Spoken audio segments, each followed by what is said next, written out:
Good evening. Welcome to Sunday Night Satsang with myself, John. And Michelle. Hi, everyone. Hello, everyone. Welcome. Yeah, 2 weeks goes fast. We seem to be back again, rushing through the year. And the year, I mean, can you believe it? Tomorrow is December. For those of you watching later, I mean, it's already December by the time a lot of you watch this. Yeah. So we're ending off the year at the moment, and we thought tonight we would look at the power of joy, feeling joy as an antidote to all the challenges and problems that the world is throwing at us at this time. So what is the nature of joy? What is joy? How do we connect with joy? Why aren't we feeling joy? These are all the things we're going to be looking at tonight. But as usual, we start with a opening, centering meditation, and then we chat a little bit. And if you have any questions, please type them up. We love getting the questions or any comments. And then Michelle will close with one of her lovely visualizations, and we will choose a card from from our affirmation pack, which is there to help us navigate the next couple of weeks. Let us know who's here, if you wouldn't mind. We'd love to know who we're talking to, because we can't see you on our screen. Yeah, let us know if you can hear us and see us okay. Who's here with us? Yeah, and we'd like to know where you're from. If you're not a regular, just tell us where you are watching from, because we'd like to know who in the world we are speaking to, where in the world we're speaking to. So just type that up. And as I said, let us have any comments. And if you find what we have of value, and you think other people may benefit from it, then do share. Do share it. And we also love getting the hearts and the likes and all of that. So thank you for being with us tonight. So I'm going to start now by just kicking off into a meditation. Shall I do that? Yep, I think so. All right. Good. While we're waiting for a few more people to join. But they can join while I'm doing the centering meditation. So welcome. Just see that you are comfortable. See that you are have enough cushions. I've got some nice cushions. I'm comfy. Just see that you're comfortable, and that you're not going to be disturbed for the next little while. And gently, you might like to close your eyes and just settle into this sacred place called presence. While we sometimes seek more special places than this, we seek maybe mountaintops or temples or sacred shrines, the most sacred place in all of creation is here, because this is real. So let's just take a moment to see if we can quieten our minds and uncover the sacredness in just this moment, here and now.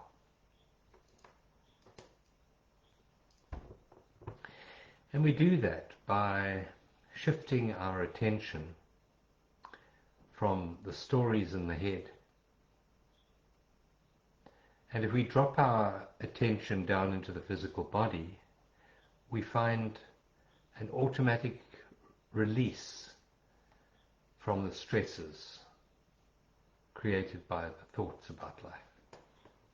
So let's do that, shall we? Let's connect with the chair that we're sitting on. Let's feel in this moment, not by memory or anticipation, but directly in this moment, we feel the chair, the seat, the floor, the bed, whatever we're sitting or lying on. You don't have to close your eyes, but it does help limit the outside stimulus if you shut your eyes, and just focus on that sensation coming into your body, where your body meets whatever is holding it in this moment, seated or lying. Just feel that sensation.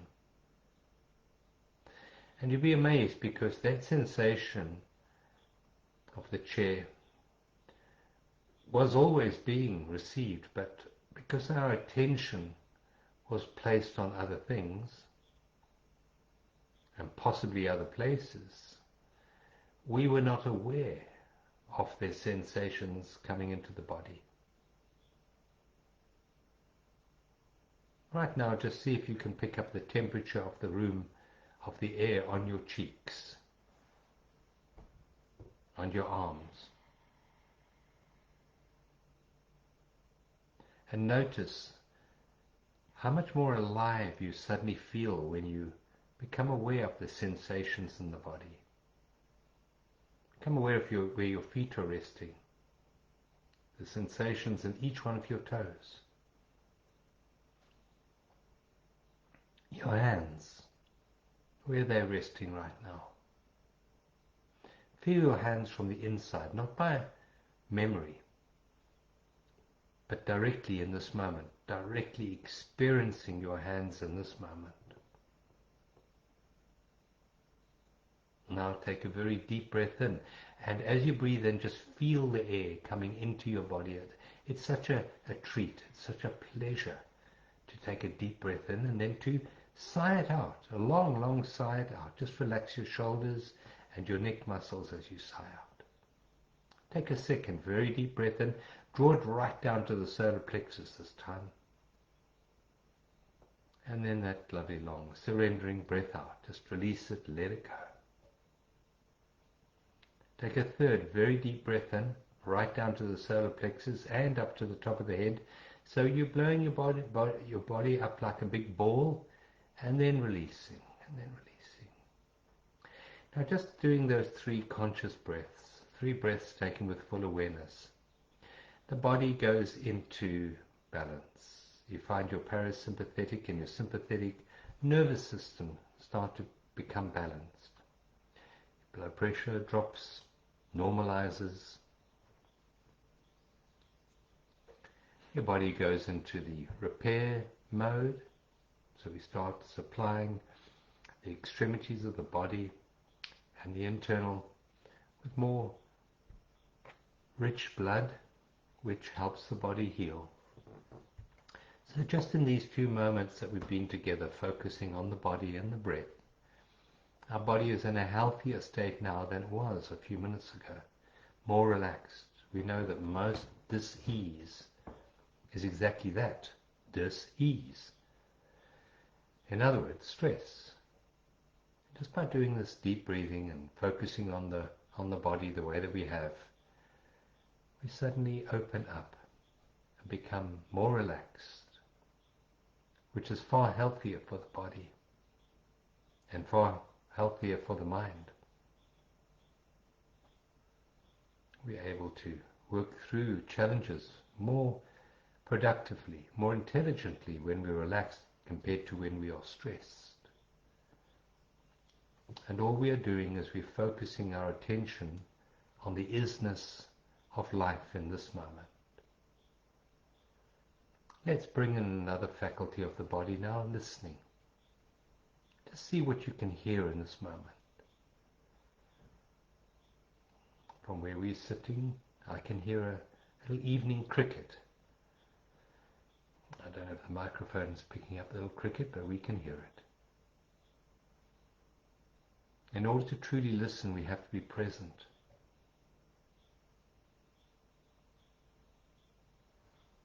We don't listen, we don't truly listen through memory or anticipation. We listen by presence, through the power of awareness in this moment.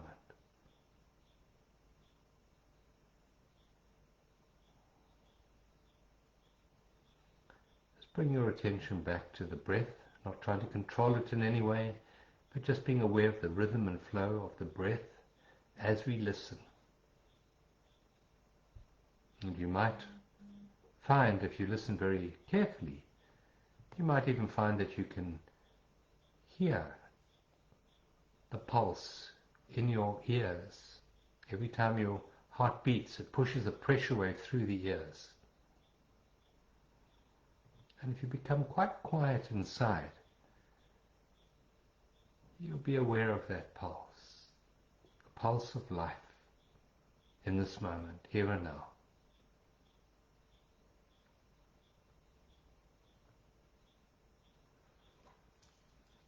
Now just notice how you feel in your body right now, not in your head, but in your body. How does your body feel right now? If there's any discomfort in the body, any aches, any pains, any discomfort, just allow it to be here. You acknowledge that it's there without any need to change it. Just say, thank you, body, for letting me know. Thank you. Thank you. And you hold the body in a sacred space of allowing.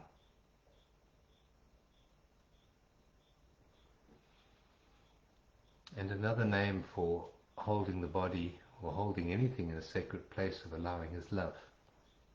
So right now what we're doing is we're holding the body in a field of love which has a profound effect on the cellular nature, on the cellular metabolism of each and every one of the trillions of cells that we have in the body. They become happier when we hold them in a state of acceptance and allowing, in a field of love. And as we do that, as we become quiet and still and more peaceful on the inside, there is a radiance that goes out from the body into the world around us. And this radiance is a vibration of healing. And healing means to make whole again, to come back to wholeness, come back to presence, which is love. So by becoming calmer and more peaceful yourself, you're playing a valuable role in the healing of all of humanity. And what the world needs now is more peace. And we have to be that on the inside. Take another deep breath in. And a lovely, long, slow, releasing breath out. Once more, just become aware of how you physically feel in this moment. Feel the stillness. Just this moment, here and now.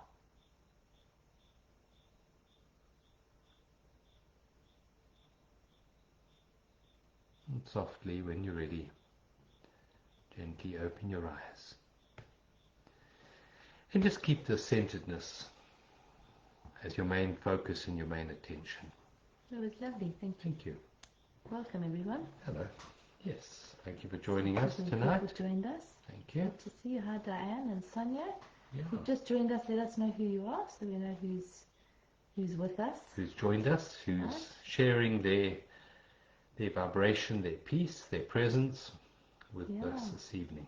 Thank you for being here. So we're headed towards the end of the year. Can you believe it? It's crazy, yeah? It's December tomorrow. Well, if you're watching this tomorrow, then it'll already be December. It will be, December. as I said earlier. Yeah. Yeah, so why did we choose the subject of joy as the antidote? You chose it. I did, didn't I? Yeah, this takes me back a few years. We spoke about this quite a few years ago when we started these satsangs.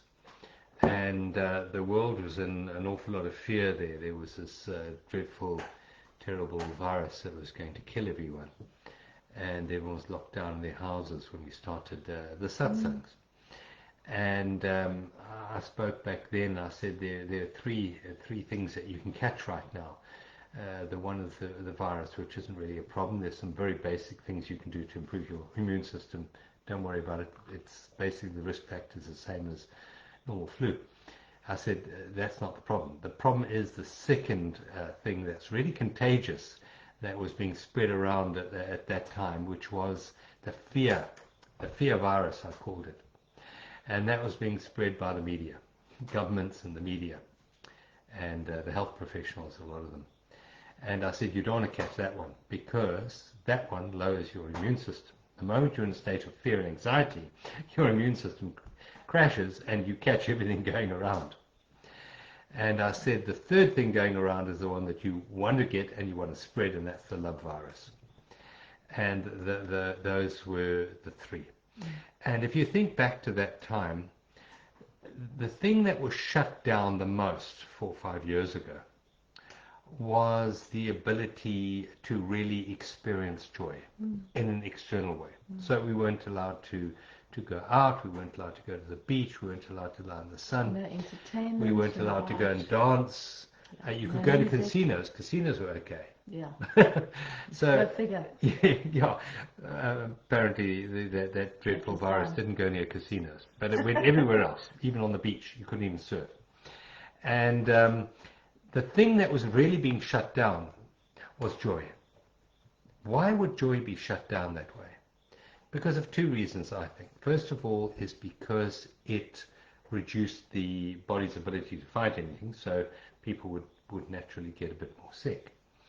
But the real reason, I think, is that there is an eminence, a radiance that comes from joy, of empowerment, of direct connection to our source, to the divine spark of life, which we all are part of.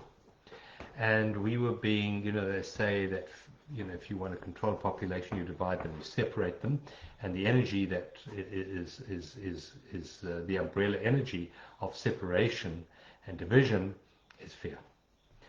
And fear cannot exist in the radiance and the light of joy. It can't.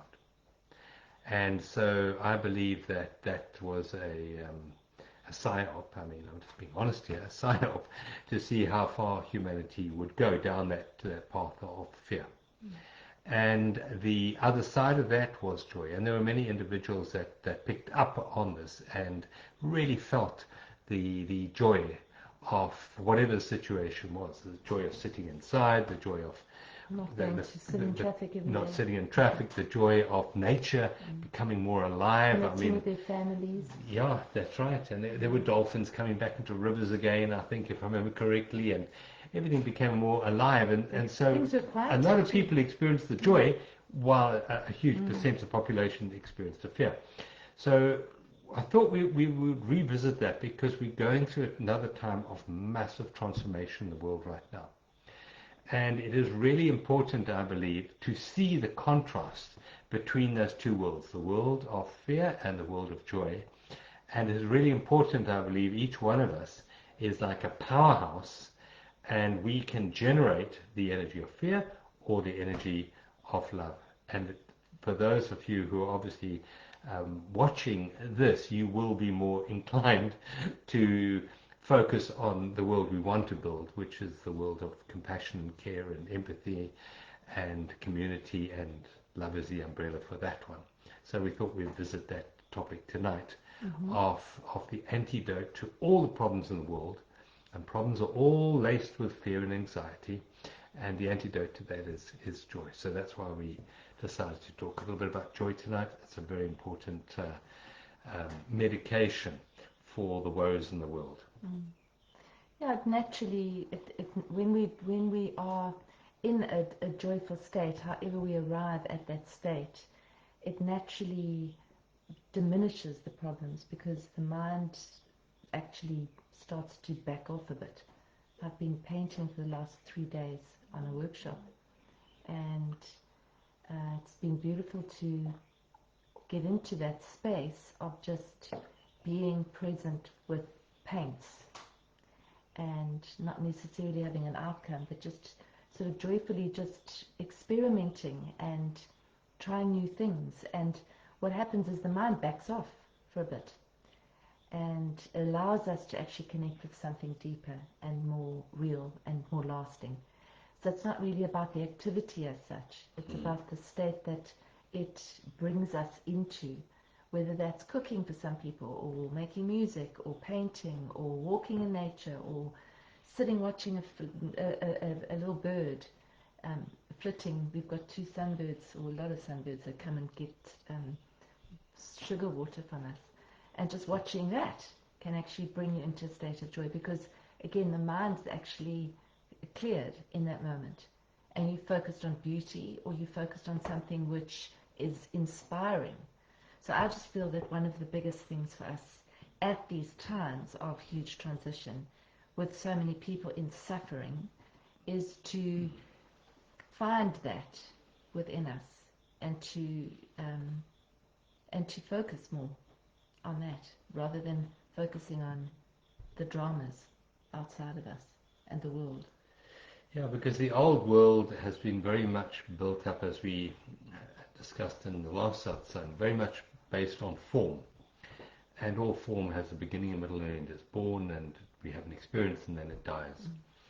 And it's the fear of the dissolution of that form that really has run the world for a long time. I mean, that's what got people to do very funny things 5 years ago with social distancing and wearing a cloth across their mouth so they couldn't breathe, and then taking, some sort of medication to relieve themselves of fear of getting this, whatever.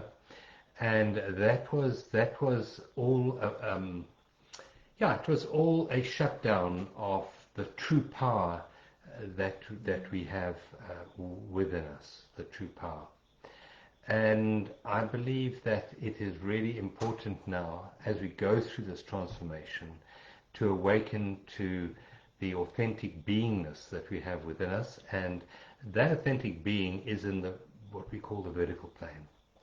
And there are certain experiences that we can have in the vertical plane that are inaccessible to us when we're in the horizontal plane. The horizontal plane is obviously a plane of form, where something is born and then it dies. That's the horizontal plane. The vertical plane is life. And life isn't born and life doesn't die. The form that life takes is born, and the form that life takes dies. But life itself is always just life. It's just pure energy.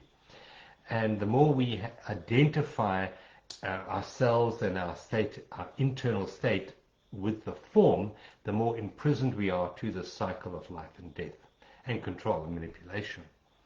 And this shift that we're going through at the moment is to liberate ourselves from needing the world to be a certain way so that we can feel something.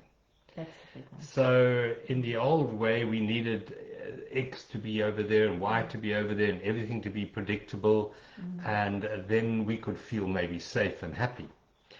And this time that we're going through now is very difficult to get the form of life to be exactly as the ego might want it, because there's so much uncertainty in the world, and there's so much uncertainty in the world of finance, in the world of relationships, in the world of health, for example. Everything seems to be in turmoil at the moment. It's at one level. The political arena, for example, we see, what's happening in the war zones of the world, which seems to be escalating.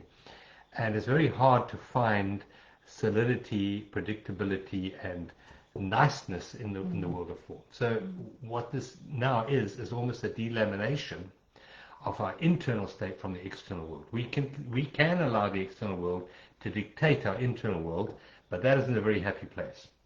So now we have to start consciously creating the internal environment that we want, rather than being dependent on the outside world to change so that we can feel something. We have to choose the feelings we want. And joy is such a powerful state, as we mentioned earlier, of transformation and healing. Yeah, I'd love to hear from the people that are on the call as to how they feel about joy and how they access it, what it feels like. Has it got a color? Has it got a texture? Has it got what is it for you? What is joy for you? And as John said, this is about us finding the state that we want inside. It's not about waiting for some politician or some person, important person out there, to make everything right. Or a partner, or a friend, or a community. Or, if this was right, then I would be happy. If this was okay, then I would be joyful. If I had more money, more this, more that, if I was younger, prettier, thinner, whatever, then I'd be able to be joyful. It's actually the opposite of that. It's us finding that state in any moment. And that then radiates out into the world. So whatever it is that brings us into that state, that's where the focus has got to be. And right now we've got Sagittarius energy, the sun's in Sagittarius, and Sagittarius asks us to look at things at a higher level, asks us to look for the truth, not the mundane. The mundane is, you got to do this, you got to pay the taxes, yes, you got to feed yourself, you got to go do the grocery shopping. That's the mundane level. Sagittarius asks us to shoot our arrows out further, to heighten our awareness, to look at the truth of what life, what everything is. So what is the truth? Are we living our truth, or are we living somebody else's truth? And where do we find our truth? So it's actually an inside job. It's, as John said, we are responsible, 100% responsible for our inner state and what we present to the world. And it's a mirror. So if you present a joyful inner state, you're very likely going to get very good feedback from people, as opposed to, projecting anger and rage and dislike and disdain and judgment. You're going to get more of that. Yeah, in the ancient Vedic tradition, they talk about these big cycles of time that we move through, and the time that we have been in for about 2,400 years is called the Kali Yuga. They're yugas, and the Kali Yuga is the Iron Age. It's the densest. It's the most depressing and hard phase in the whole 24,000 year cycle. And the Kali Yuga is all about physical form. And now we are moving into, or we've already moved into, it's just taking time for us to realize that the world has changed, and the world that we're in now is called the Dwapara. And that is the energy age. So we've moved from the Iron Age now into the energy age. And if you can think of the strides in the last 120 odd years in energy. And I mean, 100 odd years ago, we didn't have radio, radar. We didn't have, they didn't even have cell phones back then, apparently. And now everything is based on energy. But one thing we haven't shifted is the perception of ourselves. We still see ourselves in terms of the Kali Yuga, which is the solid, the fixed, the form. And yet we're not. We're made of atoms, and atoms mean that which can't be divided. But we found that isn't wrong. That is wrong, sorry. Atoms can be divided. And if you go inside an atom, ultimately you find there's nothing but vortexes of energy. So this physical body of ours is not the form, it's the energy. It's energy. And we access this energy, and we radiate this energy, and we play with this energy through two primary mediums within us. One is thought, and the other is emotion. Thought is energy, and emotion is energy. And so what Michelle was saying, now is the time to really look at what energy we are participating and we are co-creating within ourselves, because that's obviously influencing the whole energetic field around us. And, as we said previously, there's really two baskets of energy. The one basket is called false evidence appearing real, to be so real a form, and that's fear. And the other one is love. Love is about connection and wholeness and community and interconnectedness. So that's really the contrast. So now we've got to say, well, on a moment-to-moment basis, which basket am I feeding with my creative energy? Am I feeding the basket of solidity, of form, of fear? Or am I feeding the energy field of expansion, of connectiveness, of oneness, which is love? And what I'm experiencing, what is that creating? So at any one moment, what am I thinking?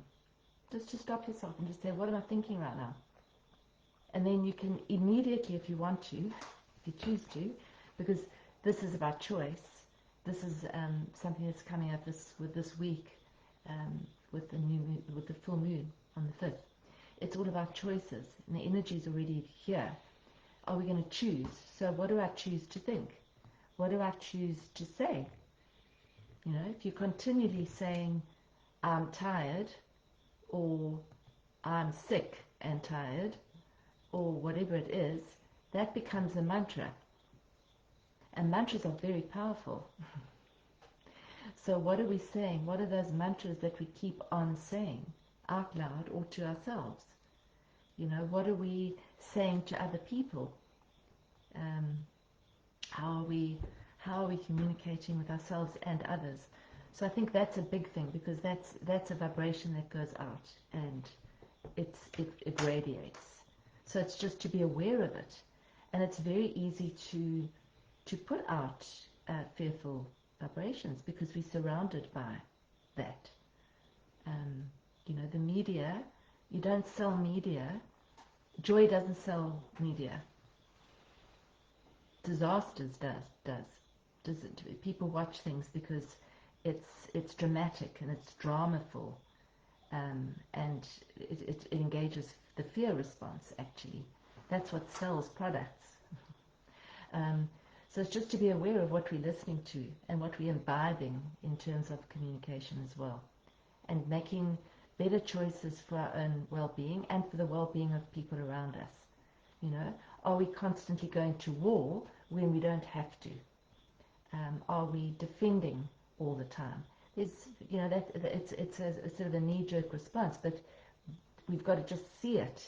So it's almost like a time where we are able to see things more clearly.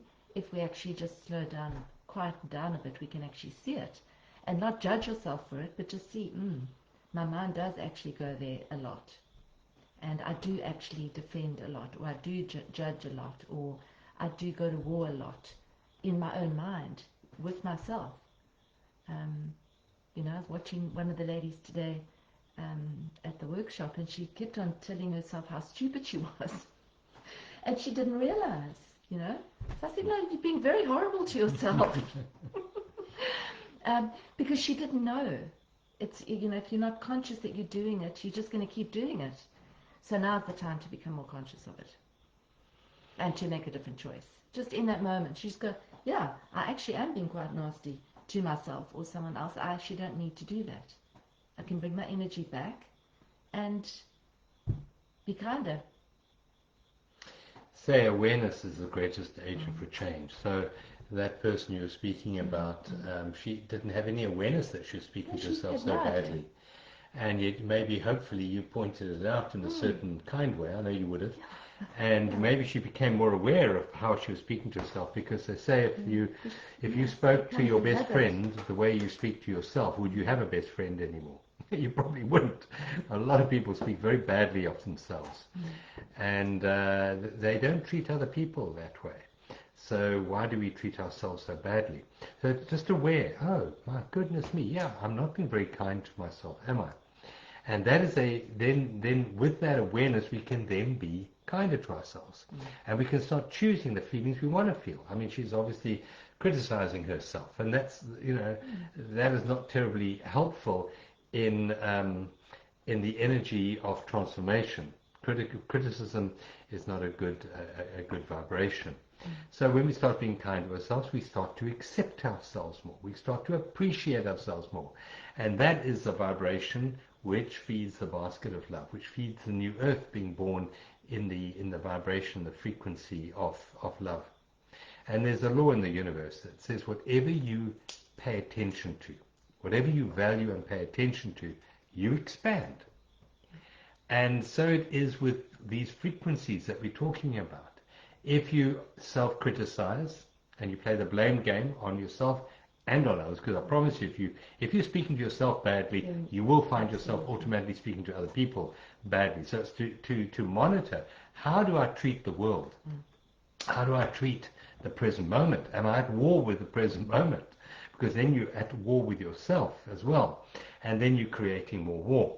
But as we start to become more awake and more aware, and we start to value things like peace, things like love, and particularly the subject that we are focusing on tonight, joy, as you start to elevate joy in your awareness, you expand it in the universe.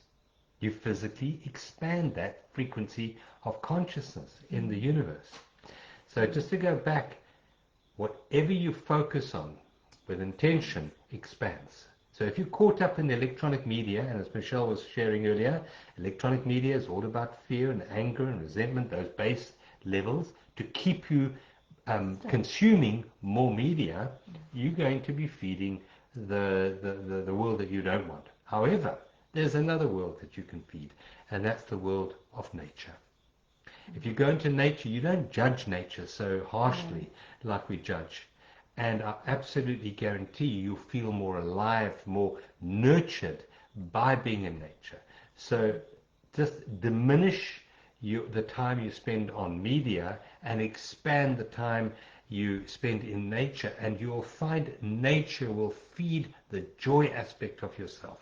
And that is the antidote to what the world of the media, the manipulated media, is trying to feed us at this time. Yeah. So just by making that little shift away from media, electronic media, into nature, you will automatically become a positive contributor to the world of transformation. I think a lot of, just on that subject, expanding horizons is our theme for Inner Space this month, which starts this week. So just thought I'd drop that in as well, expanding horizons. Just in terms of that we were just talking about there, I've gone off my track now. What were we talking about? We were talking about something. And then I went off onto the expanding horizons thing. Feeding nature. Come back in a sec. Feeding nature? Yeah. We're talking about nature? Yeah. No? Nature. Media? Not feeding the media? No, I'll remember in a second. You can carry on talking. Yeah. And, given that whatever we focus on expands, and we won't focus on something if we don't really value it. In the past, we maybe valued the form, the substance of life, and we've tried to find our security in the form and the substance of life. Now we're shifting and we're finding our security in the world of energy. That's where our true source is. And so it's not about accumulating more and more things anymore. It's now expanding the field of feel-good vibrations within us. Love, joy, peace, etc. And as we start to value that, we will pay it more attention. And we'll pay less attention to the old world based on manipulation and separation, which we call fear. And that is something which each one of us have to moment choose more wisely. Which world? And you recognize, hang on a minute, love is the antidote for all the problems in the world. All the fear and the wars, for example, and the poverty is a lack of joy. As we know that as you share more joy with a plant, it grows bigger and better. So if you, for example, focused on harvesting or creating crops, if you treat your garden or your crops with joy, they will grow better and there'll be more abundance of food, for example. So whatever the problem is, joy is the answer. I think just one thing that we were talking about before the call is that very often a lot of people that I speak to are not feeling joyful at the moment. They feel almost that they have lost that spark of joy, or that the things that used to give them joy, don't give them joy anymore.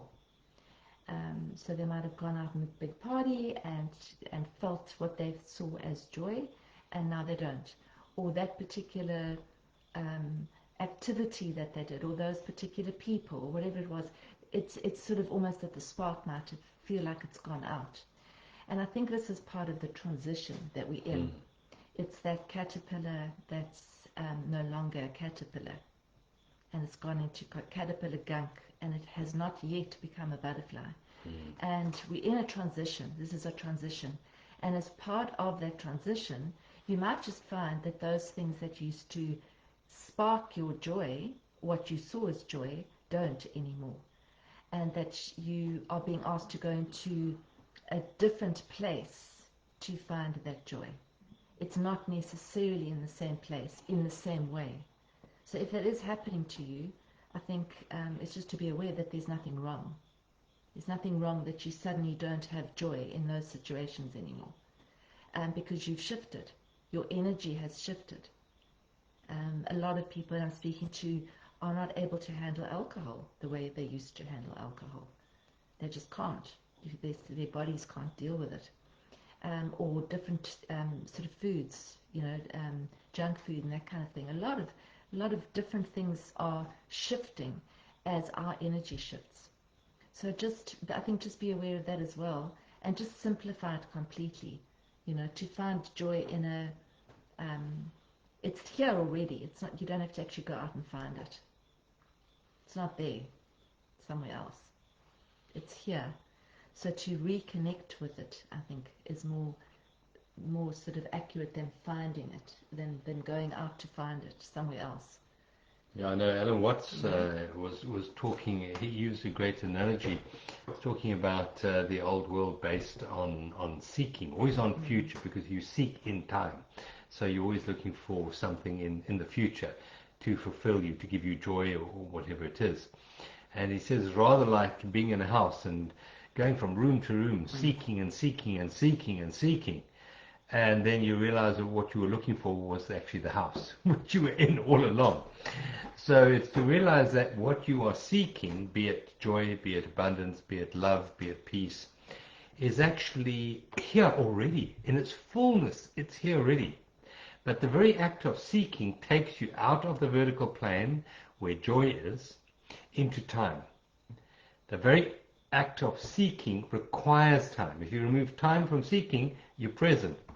So the last satsang was to stop. It was about stopping and to call off the search and to come back into the vertical plane, which is presence. And in presence you find that joy is always here. It's always here. But it's possibly a quieter joy. It's a different, it could be different. It could feel different. Well, it'll feel deeper. The joy that was felt in the past, say, for example, you were given a gift and in that moment you felt joy, that joy seemed to be attached to what you were being given. Let's say, for example, someone gives you a car and you get so joyful you're given a car and it's wonderful and you think the car is giving you joy. I actually guarantee you the car isn't giving you joy. That sheet metal and those rubber tires and the plastic steering wheel or whatever is not giving you anything. Maybe it's giving you some chemicals which can't be too good for the body, but it's not giving you anything. What happens in that moment when you get given, for example, a car, is that your mind withdraws itself from future and comes into the present moment. And suddenly the real aliveness and the gift of the present moment bubbles up into your experience in that moment. So you're experiencing presence directly, which is perceived of as joy, and you mistakenly think it is the object that's giving you that joy. The object didn't give you the joy. You gave yourself permission to become absolutely satisfied with the present moment, and you stopped seeking, stopped looking, and you were able to experience the house, for example, rather than looking at all the rooms. And you're able to experience the fullness of life in this moment. So that's what happens in that situation. With the old world, we were always seeking the objects of joy. And so what Michelle was pointing to there is that as we make this transformation from the caterpillar, which sought its fulfillment in future and in time, where we're making this transition now into realizing that what we're seeking is not in time, but is in the timeless place of presence, the depth of life. It's here already. Love isn't something that comes to you in a form, in an object. Love is an energy of direct experiencing the oneness of life now. That's what love is. Joy is the same. It's experiencing the fullness of this moment. And it's not attached to the form. Yeah, you can see a beautiful flower, and that flower may still the mind, and you may directly have an experience with the form and the color of that flower, and you may feel joy, or a puppy or a new baby. Something like that can still the mind. But you must realize that what is shifting there is that the mind is coming back into alignment with life in this present moment, in a way of accepting and appreciating this moment fully. And when we accept and we appreciate, the heart opens and the experience of that is joy. And as soon as we're wanting it to be different or seeking something different, we've just moved away from it. Yeah. It hasn't left us, we've moved away from it. Yeah. So we've gone from that place of, as Sherry so beautifully described there, surrender, softness, beingness, and we've gone to the future, or we've gone back to the past. It used to be like this and it isn't like that now. So it really is just stopping the search. It's very similar to that. I love what Sherry's written there. Being with animals or surroundings on the farm, just sit down meditation, feeling lightness and love, dropping into a place of softness and surrender, finding joy in seeing while actually stopping and experiencing.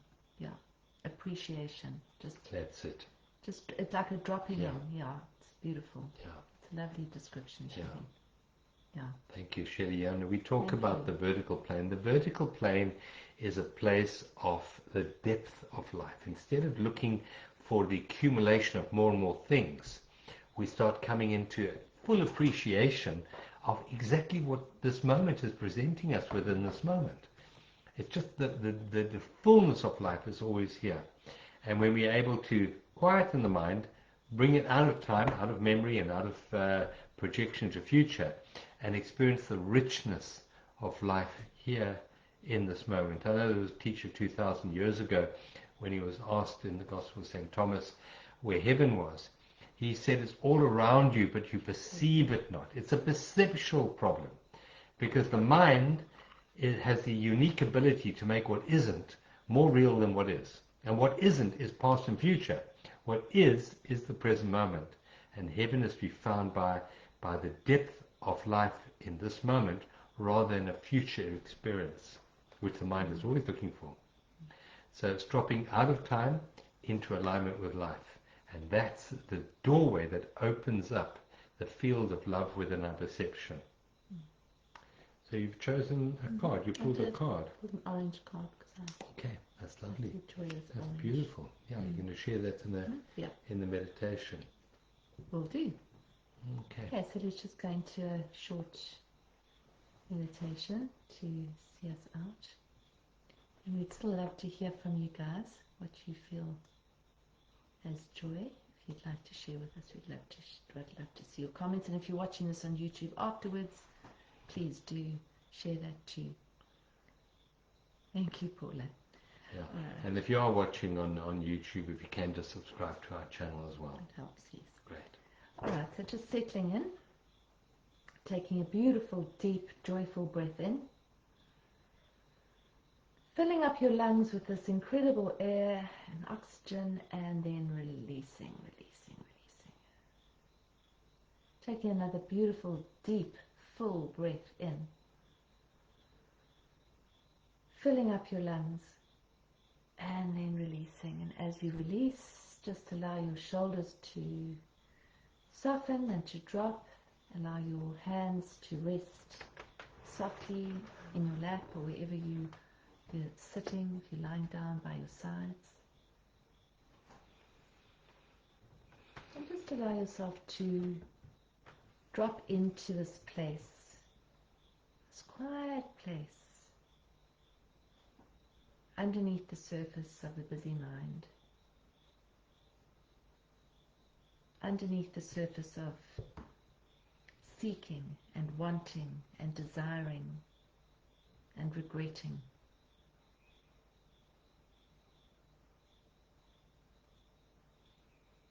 Feel yourself softly floating. Imagine a feather very gently floating down to a very calm pond and landing softly on the still water.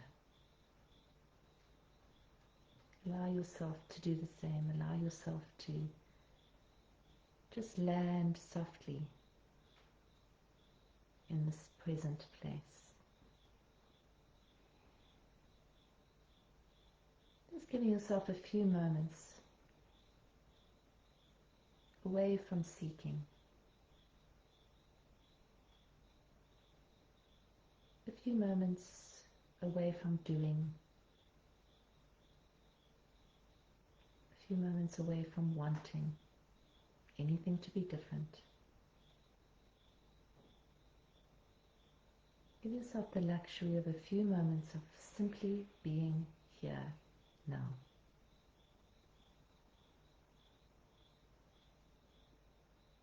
And soften into this moment. If there's any pressure or tension in your body, just allow it to soften. Breathe into it and release it.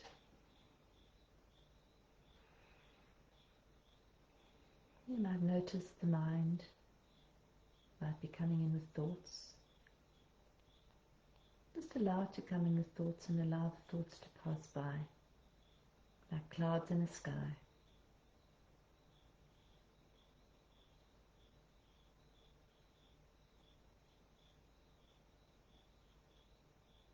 Imagine for a moment that you are sitting on the edge of a mountain. And you're overlooking the sun as it starts to set over the ocean.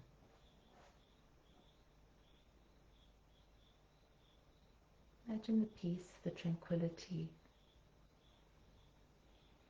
beautiful colors in the sky,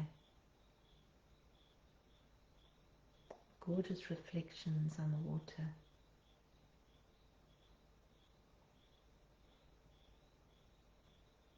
Just feel the feeling that you would have in this situation. It's right here with you right now.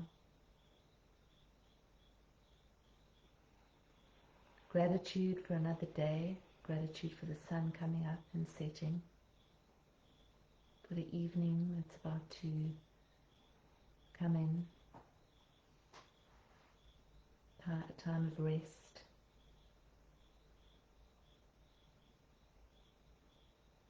Just allow this feeling of gratitude to grow.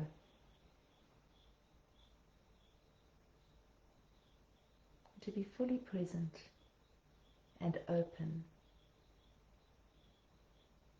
to any joy that wants to bubble up to the surface.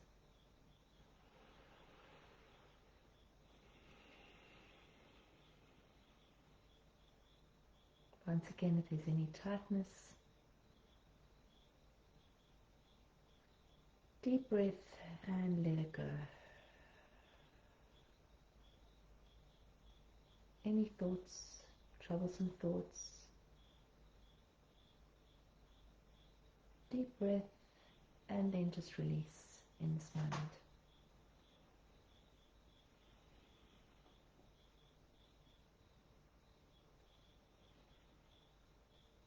Being fully supported in this moment. Surrendered and present.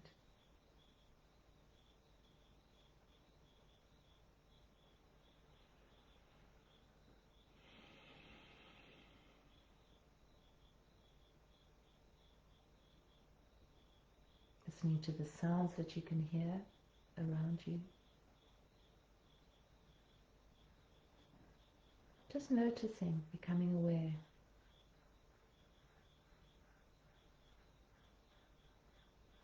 Becoming aware of your own breath. The sounds of your own breath. The sensation of the air as it moves in through your nose and out again. The difference in temperature with the inhale and the exhale. Consciously softening and surrendering more and more into the moment.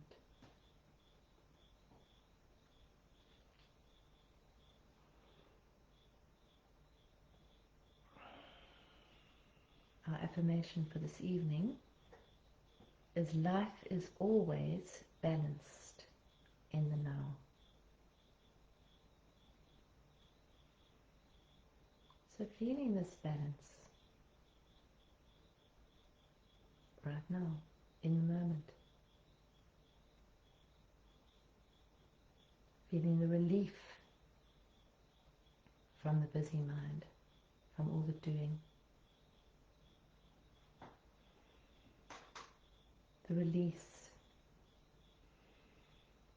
surrender, the acceptance.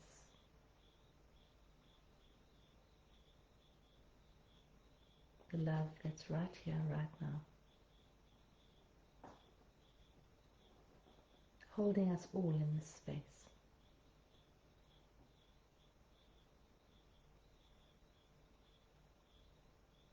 Deep gratitude for this supportive love.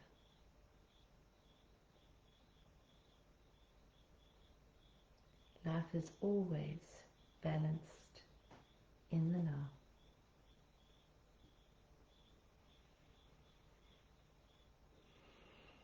It's a beautiful mantra to take into our week with us.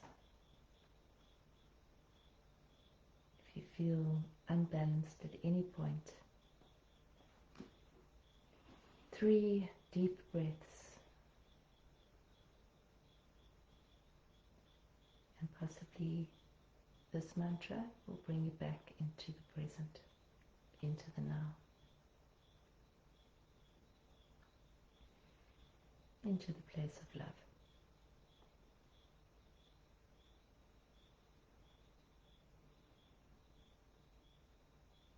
Now taking a deep breath in, a long, slow, gentle breath out. Another deep breath in.